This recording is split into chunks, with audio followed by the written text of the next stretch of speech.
عصوا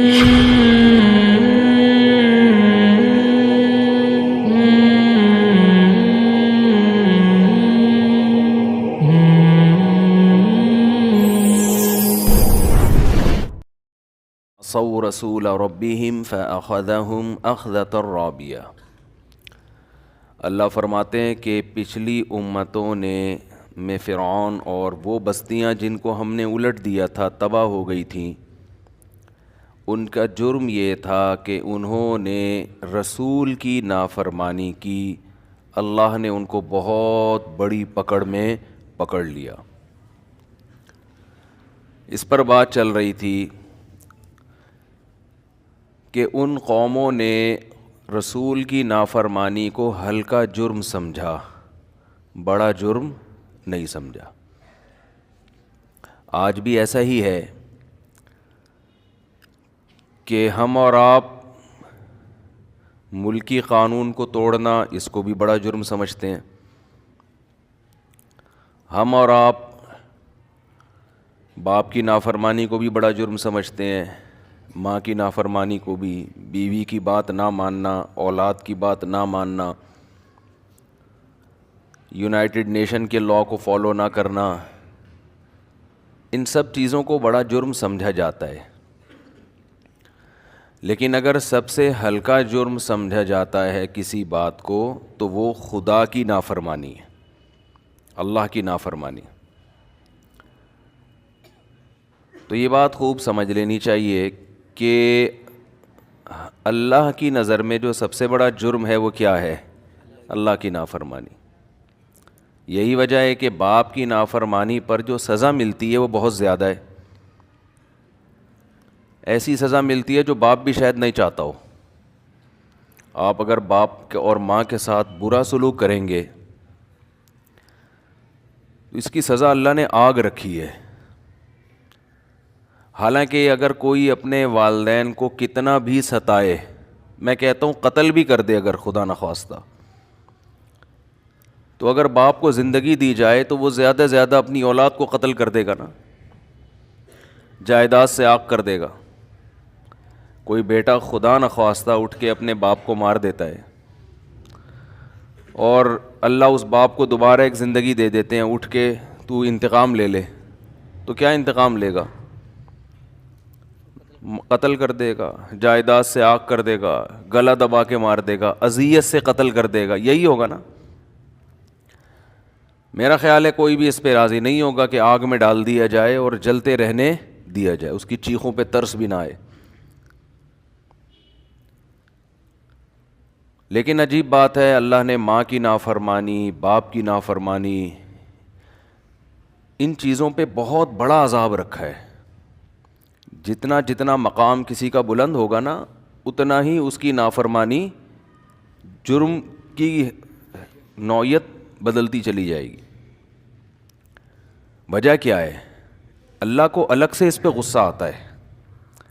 آپ اپنے باپ کو، اپنی ماں کو ستاتے ہیں تو ماں کو تو غصہ آتا ہے، باپ کو بھی آتا ہے، اللہ کو بھی آتا ہے کہ یہ تیرے محسن ہیں، میں نے تجھے پلوایا ان کے ذریعے، یہ تحفہ میں نے تجھے دیا۔ کتنا بڑا تحفہ ہے والدین کا جو اولاد کو ملتا ہے۔ جیسے اولاد والدین کے لیے گفٹ ہے، اس سے بڑا گفٹ اولاد کے لیے والدین ہے۔ دیکھو کیسے بچوں کو عزت کے ساتھ پالا جاتا ہے، کتنا ان پر احسان کیا جاتا ہے۔ بچوں کے رونے پر ماں کو کیسا اپنے بچے پہ ترس آتا ہے، کیسا سینے سے چمٹاتی ہے، اور بچہ کچھ نہیں سن رہا ہوتا ماں کی بچپن میں، لیکن ماں اس کی نافرمانیوں پہ بھی ہنس رہی ہوتی ہے، اس کے کھانے پہ ماں خوش ہوتی ہے۔ روٹی بچہ کھا رہا ہے، پیٹ ماں کا بھر رہا ہے، اور یہ 2-3 دن کی بات نہیں ہوتی، ساری زندگی ایسا شیلٹر ملتا ہے نا، ایسا تحفظ ملتا ہے۔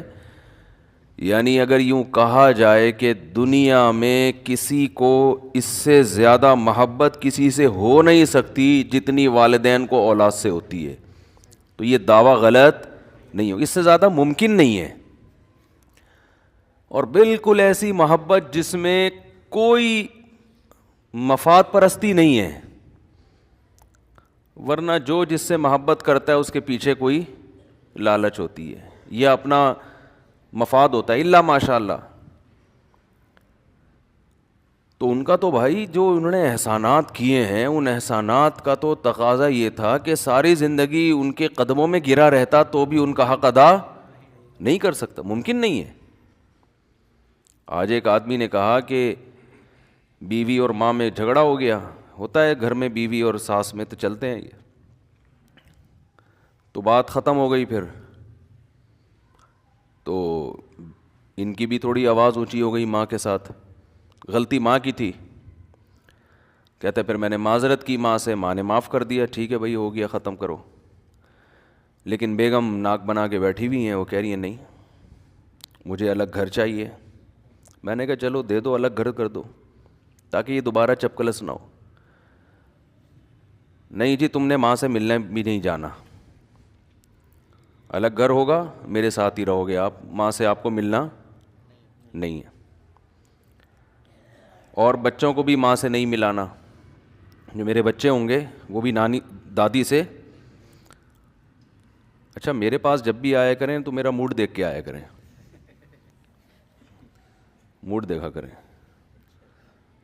تو میرا نا میٹر پھر بعض دفعہ ایسا شارٹ ہو جاتا ہے کہ میں بہت الٹے الٹے مشورے دینا شروع کر دیتا ہوں. مجھے ایک دم سے غصہ آ گیا، میں نے کہا کیا بولوں، پھر وہ یہاں تو نہیں بول سکتا میں نے کہا ایسی کی تیسی یار، ایسی کی تیسی میں آپ مزید کچھ گھر جا کے ڈال لیے گا، جو کچھ ڈال سکتے ہیں اس میں ڈالیں، وہ کم ہے. کہنے لگے نہیں وہ تو یہ ہے، وہ میری وائف تو بہت بڑی آفیسر ہے وغیرہ ہے وغیرہ ہے وغیرہ ہے. ٹھیک ہے نا. تو میں نے کہا بھائی یہ تو نہیں ہو سکتا، سوال ہی پیدا نہیں ہوتا. اور میں نے کہا اس کو جو کچھ چیزیں ایسی ہوتی ہیں 2 اور 2 4 کی طرح بتائی جاتی ہیں، اس میں یہ نہیں ایکچولی بیگم میں ذرا دیکھیں ایکچولی نہیں چلتا ایسی چیزوں میں، وہ غیرت کے مسائل ہوتے ہیں، سمجھ رہے ہیں. بعض لوگ کیا کرتے ہیں سمجھیں، دیکھیں بیگم دیکھیں یہ تو مناسب نہیں ہے، دیکھیں یہ ایکچولی یہ جو ہے نا یہ زیادتی ہو رہی ہے آپ کی طرف سے، یہ کیا ہو رہی ہے، دیکھیں یہ زیادتی ہو رہی ہے، دیکھیں یہ نہیں ہوتا. اس طرح نہیں چلتا بھائی حساب کتاب. دیکھو اب تک تو ٹھیک تھا بھائی، ہمیں اس سے غرض ہی نہیں ہے کہ غلطی بہو کی تھی یا غلطی ساس کی تھی. جب 2 عورتیں ہوں گی تو اکثر و بیشتر جو میرا بیان سن رہی ہیں ان کے علاوہ وہ لڑتی ہیں آپس میں. تو چھوڑو یار، جس کی بھی غلطی ہے رکھنا تو دونوں کو ہی ہے نا اماں کو چھوڑیں گے نہ بیگم کو. اب ان باتوں پہ چھوڑنا شروع کر دیں پھر تو میرا خیال ہے بندہ روڈ پہ ڈھکن پہ بیٹھا رہے بس، باہر جا کے گٹر کے. حقیقت ہے نا. اور خاص طور پہ بچے بھی ہو گئے تو اب بچوں کے لیے اماں کہاں سے لاؤ گے. تو اب یہ باتیں ایسی نہیں ہیں کہ ان پہ علیحدگیاں ہوں، تو بھائی الگ رکھو یار. ایسے موقع پہ خام میں بلا وجہ گھروں میں پھوٹ نہ ڈالیں جا کے، یعنی کوئی اتنی کنڈیشن ہو جائے. لیکن کچھ باتیں ایسی ہیں کہ اگر بھائی میں ملنے کی بات، میرے بچے بھی ملیں گے میری ماں سے، ماں غلط بھی ہو، غلط پٹیاں بھی پڑھا رہی ہو، بھائی احسانات اتنے زیادہ ہیں کہ ان احسانات کی یہ سزا نہیں دی جا سکتی کہ ملنا چھوڑ دو، بات چیت بند کر دو. بھائی غلط ہے صحیح ہے ہماری بلا سے، بھائی مل یہ تو ملنا تو ہے نا. احسانات اتنے کر دیے نا. جب بچے تھے اس وقت بولتے اماں تو غلط ہے، مجھے عیدی سینٹر میں جمع کرا دے.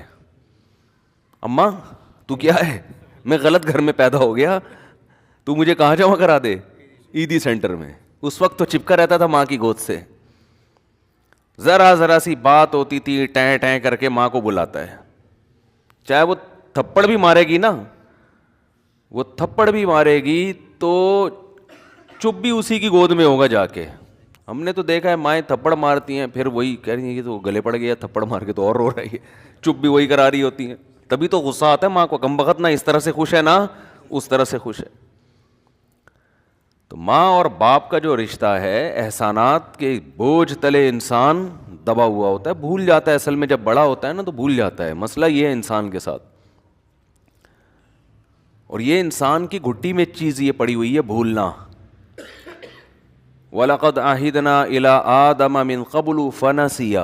قرآن کہہ رہے ہم نے آدم سے ایگریمنٹ کیا تھا اس درخت کے قریب نہ جانا. فنسیا بھول گئے. وہ کیا ہو گئے؟ بھول گئے کہ اللہ نے کتنے ایگریمنٹ کیے تھے. تو یہ نیچر ہے انسان کی.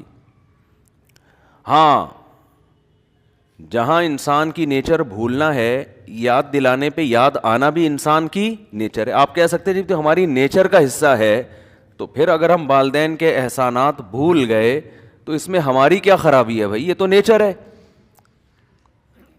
یہ ٹھیک ہے کہ بھولنا نیچر ہے, لیکن جب کوئی چیز بھولتا ہے انسان, یاد دلانے پہ یاد آنا بھی کیا ہے؟ نیچر ہے, بشرطے کہ کوئی یاد دلاتا رہے. اب مسئلہ یہ ہے کہ آپ جن جگہوں پہ پڑھتے ہیں رہتے ہیں, لوگ یہ چیزیں یاد دلاتے نہیں ہیں. آپ اسکول میں پڑھتے ہو تو کتابوں کے جو چیپٹر ہیں ان میں والدین کے حقوق کا کوئی چیپٹر ہے ہی نہیں, کوئی ہے ہی نہیں جو آپ کو یاد دلائے. کالج میں جاتے ہو, ٹھیک ہے کوئی ٹیچر اپنے طور پر آپ کو کوئی گائیڈ کر دے تو ایک الگ بات ہے نا. ٹیچر بعض دفعہ کلاس روک کے موضوع سے ہٹ کر بھی باتیں کر رہے ہوتے ہیں نا. بھائی فزکس کا ٹیچر ہے, پڑھاتے پڑھاتے اس نے کہا یاد آیا, اچھا یار مجھے ایک واقعہ یاد آیا, ماں باپ کی بڑی ویلیو ہے. وہ اس ٹاپک کا حصہ نہیں ہے, اس سلیبس کا حصہ نہیں ہے ہی نہیں نا. اتنی اہم چیزیں ہمارے معاشرے کا حصہ نہیں, کیونکہ ہم ہر چیز میں گورے کو فالو کر رہے ہیں. ہم ہر چیز میں کس کو فالو کر رہے ہیں؟ گورے کو. اس سے ہمارا نقصان یہ ہوا ہے کہ ہماری نظر میں دنیا کا سب سے بڑا مسئلہ ترقی کرنا ہے بس, کہ ہم معاشی لحاظ سے مضبوط ہو جائیں, اسپتال اچھے بن جائیں, سڑکیں اچھی بن جائیں, گرین بس چل پڑے, گرین بس چل پڑے. اور اگر چلے تو پی ٹی آئی کہے ہم نے چلائی, مسلم لیگ کہے ہم نے چلائی. یہ ان کے مسائل ہیں. اب میں نہیں بتاؤں گا کس نے چلائی ہے, لوگ ایک دم کہیں گے یار ویسے صحیح سے بتا دیں چلائی کس نے ہے. ڈرائیور نے چلائی ہے, صحیح کہہ رہے ہیں.